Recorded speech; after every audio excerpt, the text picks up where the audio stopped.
ஒரு வார்த்தை சொல்லும் கர்த்தாவே, எங்கள் வாழ்க்கையெல்லாம் செழிப்பாகுமே.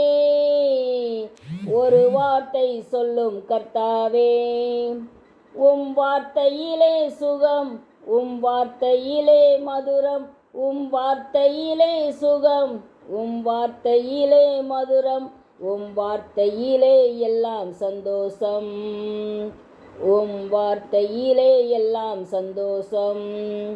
ஒரு வார்த்தை சொல்லும் கர்த்தாவே. ஜெபம்.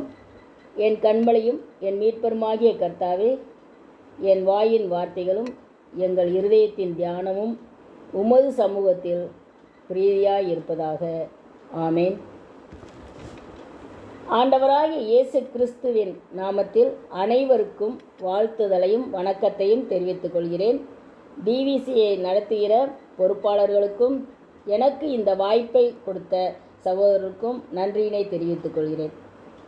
இந்த நாளில் செய்திக்கு ஆதாரமாக வாசிக்கப்பட்ட வசனங்கள் நாம் அனைவரும் நன்கு அறிந்த வசனங்கள்.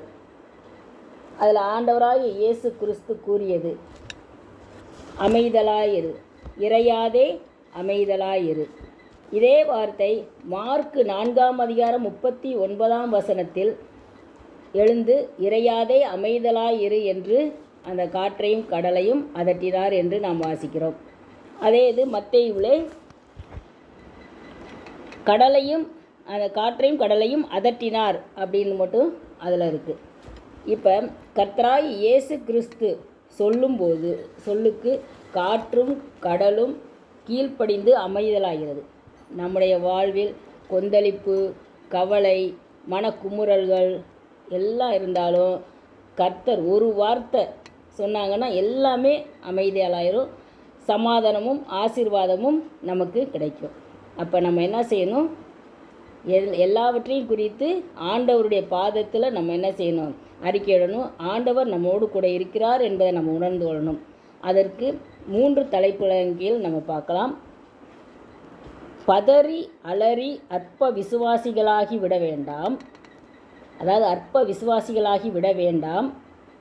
பயணத்தில் இயேசு உடனிருப்பதை மறந்திட வேண்டாம்.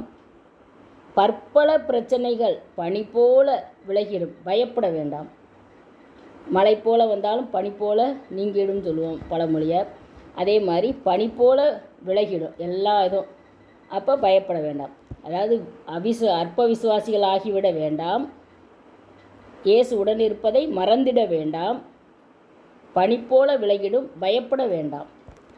இந்த 3 தலைப்புகளின் கீழே நம்ம இப்போ இந்த செய்தியை ஆராய்வோம். முதல் தலைப்பு, பதறி அலறி அற்ப விசுவாசிகளாகிவிட வேண்டாம். நம்ம மத்தேயுவில் இப்போ வாசித்தோம். மத்தேயு 8ஆம் அதிகாரம் அதில் 23, 24, 25 வசனங்களில் பெருங்காற்றும் பேரலைகளும் உண்டாகி படகு கவிழும் சூழ்நிலை அப்படி வந்தபோது கூட சீசர்கள் என்ன செய்கிறாங்க? பயந்து அலறி ஆண்டவரை போய் எழுப்புறாங்க. நாங்கள் மடிந்து போகிறோம், உங்களுக்கு கவலை இல்லையா? அப்படி இப்படின்னு என்ன செய்கிறாங்க? அவரை போட்டு இது பண்ணுறாங்க. அப்போ ஏசாமி உடனே எழுந்திருந்து என்ன செய்கிறாரு? உடனே அந்த அலைகளெல்லாம் காற்றையும் கடலையும் அதட்டுறாரு. இறையாதே அமைதலாய் இரு அப்படின்னு சொல்கிறாரு. ஆனால் இதே ஆண்டவராய் இயேசு கிறிஸ்து கூடவே நம்ம கூட இருக்கிறாருன்றது அந்த சீசர்களுக்கு அந்த நேரத்தில் அது அந்த பயத்தினால அவங்களுக்கு அது தெரியாமல் போயிடுச்சு. இயேசு கூட இருக்கிறார், நம்மளை அவர் பார்த்து கொள்வார் அப்படின்னு ஒரு தைரியம் அவர்களுக்கு இல்லை. அப்போ அற்ப விசுவாசி, அவரே சொல்கிறாரு, ஆண்டவர் சொல்கிறாரு, அற்ப விசுவாசிகளே அப்படின்னு தான், ஏன் பயப்படுகிறீர்கள்னு தான் கேட்குறாரு. அப்போ இந்த அதிகாரத்திலே முன்பகுதிகளில் பார்த்தோம்னா அந்த 2ஆம் வசனம் 3ஆம் வசனத்தில் 8ஆம் அதிகாரத்துலலாம் பார்த்தோம்னா குஷ்டரோகியை சுகமாக்குறாரு. அதுக்கு அடுத்தது 100 அதிபதியுடைய வேலைக்காரனை அவனுடைய விசுவாசத்தை வச்சு சுகமாக்குறாரு 8ஆம் வசனத்தில். அதுக்கப்புறம் பேதுருவின் மாமி அவங்கள 14, 15ஆம் வசனத்தில் காய்ச்சலிலிருந்து குணமாக்குறாரு. அதுக்கப்புறம் 16ஆவது வசனத்தில் அசுத்த ஆவிகளை எல்லாத்தையும் துரத்தி விடுறாரு. இவ்வளவு அற்புதங்களையும் அடையாளங்களையும் கண்டு கூடவே இரவு நேரத்தில் அந்த கடலில் அப்புறத்துக்கு போகும்போது அப்போ அந்த கா கட அது காற்றும் அலை இதுவும் வந்தோடனே என்ன செய்கிறாங்க, உடனே பயந்துட்டு அற்ப விசுவாசிகளாக ஆயிடுறாங்க. அந்த மாதிரி நம்ம என்ன செய்யக்கூடாது, அந்த என்ன கஷ்டங்கள் வந்தாலும் நம்ம உடனே பதறி ஐயோ நமக்கு இப்படி ஆயிடுச்சே அப்படி ஆயிடுச்சேன்னு சொல்லி என்ன செய்யக்கூடாது, உடனே பயந்துக்கிட்டு நம்ம ஆண்டவரே நீர் பார்க்கலையா, கண்ணு இல்லையா, காதலையான்னு கேட்டு அவரை கஷ்டப்படுத்தக்கூடாது. அதாவது விசுவாசமாக இருக்கணும், அற்ப விசுவாசிகளாக ஆகவே கூடாது அப்படின்றது இந்த இதில் பார்க்குறோம். இவ்வளவு அற்புதம் செஞ்சாலுமே அவங்க ஆண்டவரை அறியாமல் அந்த நேரத்தில் பயந்து அவங்க கத்துறாங்க. அந்த மாதிரி நம்ம செய்வேன்னா அற்ப விசுவாசிகளாக ஆண்டவரை வேதனைப்படுத்தாமல் நம்ம இருக்க கற்றுக்கொள்வோம். அடுத்து பழைய ஏற்பாட்டு பகுதியில் பார்த்தோம்னா தானியேல் புஸ்தகத்தில் பார்த்தோம்னா 3ஆம் அதிகாரம் 19வது வசனத்தில் சாத்ராக் மேசாக் ஆபேத்நேகோங்களை அவங்க கடவுளை வணங்காதனால அவங்கள தீக்கிடங்களை போடுறதுக்காக சொல்கிறாங்க. அப்போ அதை 7 மடங்கு அதிகப்படுத்த சொல்கிறாங்க. அப்போ கூட தூக்கிட்டு போனவங்கெல்லாம் கருகி போகிறாங்க. ஆனால் இவங்களுக்கு எந்த சேதமும் இல்லை. அவர் நம்மை கொண்டு போட்டாலும் நாங்கள் உம்முடைய தேவர்களை வணங்க மாட்டோம் அப்படின்னு சொல்லி அவங்க அவ்வளோ விசுவாசத்தோடு இருந்தாங்க. அதனால் 7 மடங்கு அதிகப்படுத்தினாலும் அவருடைய விசுவாசம் 700 மடங்காக அப்படியே பயங்கரமாக பெருகினால ஆண்டவர் அந்த விசுவாசத்தை வச்சு அவங்கள காப்பாற்றினார். அதே மாதிரி நாமளும் என்ன கஷ்டங்கள் வந்தாலும் இந்த சாத்ராக் மேசாக் ஆபேத் மாதிரி நம்ம எந்த நேரத்துலையும் வழி விலகி போய் விடாதபடி அவிசுவாசிகளாக இல்லாதபடி விசுவாசத்தோடு இருக்கும்பொழுது கர்த்தர் நம்மளுக்கு நம்முடைய விசுவாசத்தை பார்த்து நம்மளை எல்லா இக்கட்டிலிருந்து நம்மளை மீட்டு எடுக்க அவர் வல்லவராக இருக்கிறார். ஒரு வார்த்தை சொன்னால் போதும், எல்லாம் சரியாயிடும். அதே மாதிரி பயணத்தில் 2வது தலைப்பு இயேசு உடன் இருப்பதை மறந்து விட வேண்டாம். நம்மளுக்கு நல்லா தெரியும், பழைய ஏற்பாட்டில் மோசே இஸ்ரவேல் ஜனங்களை வழிநடத்தி சென்றார். அந்த நேரத்தில் எவ்வளவு கர்த்தர் நன்மையான ஈவுகளை செஞ்சாலும் ஆனால் அவங்க என்ன செய்கிறாங்க, முறுமுறுத்து கொண்டே வர்றாங்க. அப்போ அவர் என்ன செய்கிறாரு, ஏசாமி அது கர்த்தர் தம் ஜனங்களை பகலில் வெயில ஆள்றதுக்கு மேகஸ்தம்பம், இரவில் அக்னி ஸ்தம்பம், இது பத்தாதுன்னு பசியை போக்குறதுக்கு மன்னா, தாகம் தீக்கிறதுக்கு கண்மலை தண்ணீர், அப்புறம் 40 வருஷமாக நடந்து வந்தும் அவருடைய வஸ்திரங்கள் கிழிந்து போகுமில்லை, காலணிகள் தேய்ந்து போகுமில்லை. இவ்வளவு அது கூடவே இருந்துமே ஆனாலும் அந்த மக்கள் முறுமுறுக்கிறாங்க. அந்த மாதிரி நம்ம என்ன செய்யக்கூடாது, ஏசாமி உடன் இருந்தாலும் நம்ம அவருடைய நன்மைகளை நம்ம மறந்து போகக்கூடாது. மறந்து போனோம்னா அது அந்த நிறைய பேர் அதை கீழ்ப்படியாமல் கூட இறந்து போயிடுறாங்க. அந்த மாதிரி நம்ம மறந்து போகாமல் அவருடைய ஆண்டவராய் இயேசு கிறிஸ்துவோடையே நம்ம பயணத்தில் இருக்கணும். ஏசாமி கூடவே இருக்கிறாரு அப்படின்னு. அதே இது ஏசாயா 43:2 வசனத்தில் பார்த்திங்கன்னா, நீ தண்ணீர்களை கடக்கும்போது நான் உன்னோடு கூட இருப்பேன் அப்படின்னு ஆண்டவர் இந்த வாக்குத்தத்தம் கொடுக்குறாரு. எப்போதும் நம்மளோட கூட இருக்கிறாரு, இம்மானுவேலராக இருக்கிறாரு. புதிய ஏற்பாட்டில் தேவன் நம்மோடு இருக்கிறார், இம்மானுவேல் என்பதற்கு தேவன் நம்மோடு இருக்கிறார். அதனால் நம்ம எப்பையும் எல்லா நம்மளுடைய வாழ்க்கை பயணத்தில் இயேசு நம்மளோடு கூட பயணித்து கொண்டு இருக்கிறார் என்ற உணர்வோடு நம்ம பயணிப்போம். அடுத்து 3வது தலைப்பாக பற்பல இன்னல்கள் பனிப்போல் நீங்கிவிடும், பயப்பட வேண்டாம்.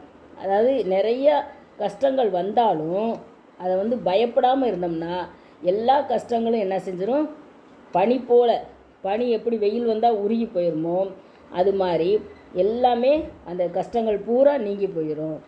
என்ன அப்படின்னா காற்று அலை போன்ற வாழ்க்கை கொந்தளிப்பு கர்த்தர் இயேசுவின் அமைதலாயிரு அப்படின்ற ஒரு வார்த்தையினால் எல்லாமே நீங்கிடும். அப்போ நமக்கு என்ன கொந்தளிப்பு வாழ்க்கையில் வந்தாலும் எந்த கஷ்டங்கள் வந்தாலும் மன குமுறல்கள் வந்தாலும் எல்லாமே நம்ம அமைதியாக இருன்னு ஆண்டவர் சொல்லும்போது நம்ம அந்த வார்த்தை கீழ்ப்படிந்தோம்னா எல்லாம் நீங்கிடும், சரியாக போயிடும். அடுத்தது செவிடும் ஊமையுமான ஆரோக்கியமில்லாத வாழ்வா நமக்கு இருந்துச்சுன்னா அதுக்கு எப்பத்தா அப்படின்னா திறக்கப்படுவதாக என்று சொல்லினாங்கள்ல, அதே மாதிரி ஒரே வார்த்தை. அப்போ நம்முடைய சுகவீனம் எல்லாம் நீங்கி நல்ல சுகம் நமக்கு கிடைக்கும். அதே மாதிரி மரணப்படுக்கையை போன்ற கண்ணீர் வரும் வாழ்வா. ஏன்னா மரணப்படுக்கையில் என்ன சொன்னாங்க, ஒரு சிறு பெண்ணை தலித்தாகுமி அப்படின்னு சொல்லி எழுப்புனார் ஒரே வார்த்தையில். அப்போ அதே மாதிரி ஆண்டவர் நம்முடைய வாழ்க்கையிலும் என்ன செய்வார், புதிய வாழ்வை தந்துடுவார். ஏன்னா ஆண்டவர் வந்து அந்த தலித்தாகுமின்னு அந்த சிறு பெண் எழுந்த மாதிரி நம்முடைய கண்ணீர் வாழ்க்கை இருந்தாலும் ஆண்டவர் நம்மளை எழுப்ப அதிலிருந்து மீட்டு விட வல்லவராக இருக்கிறார். நான் திகையாதே கலங்காதே, நான் உன் தேவன், நான் உன்னை விட்டு விலகுவதுமில்லை, உன்னை கைவிடுவதுமில்லைன்னு யோசுவா 1:9 கூறியிருக்கு. ஏன்னா என் மோசே வந்து இறந்த பின்னாடி யோசுவாக்கிட்ட ஆண்டவர் பேசுகிறாரு, மோசையோடு இருந்தது போல் நானும் உன்னோடு இருப்பேன் அப்படின்னு. இப்பையும் நம்மளோடு எல்லாரோடையும் இந்த புதிய இஸ்ரவேலராகிய நம்மளோடும் கூட ஆண்டவர் எப்பையும் பயணிக்கிறவராய் இருக்கிறார். நம்ம அதனால் பதறி அலறி அற்ப விசுவாசிகளாக ஆகிவிடாமல் இருப்போம். பயணத்தில் இயேசு உடனிருந்து பயணித்து கொண்டு இருக்கிறார் என்றதை மறந்து விடாமல் இருப்போம். பற்பல பிரச்சனைகள் பனி போல வந்தாலும் அதுக்காக நம்ம அஞ்சி பயப்படாமல் இருப்போம். அப்போ நம்மளோடு கூட ஆண்டவர் எப்பொழுதும் வாசம் செய்வார். ஒரு வார்த்தை சொன்னால் எல்லாம் சரியாகிவிடும். அதனால் அந்த விசுவாசத்தோடு நாம் வாழ ஆண்டவர் தாமே நம் அனைவருக்கும் கிருபையும் ஒத்தாசையும் செய்வாராக. ஆமீன். ஜெபம் செய்வோம். கர்த்தாவே, ஆண்டவரே, இந்த நேரத்திலும் நாங்கள் இறையாதே அமைதலாய் இரு என்ற வார்த்தையை கர்த்தாவே நாங்கள் தியானிக்க கொடுத்த கிருபைக்காக ஸ்தோத்திரம் கர்த்தாவே.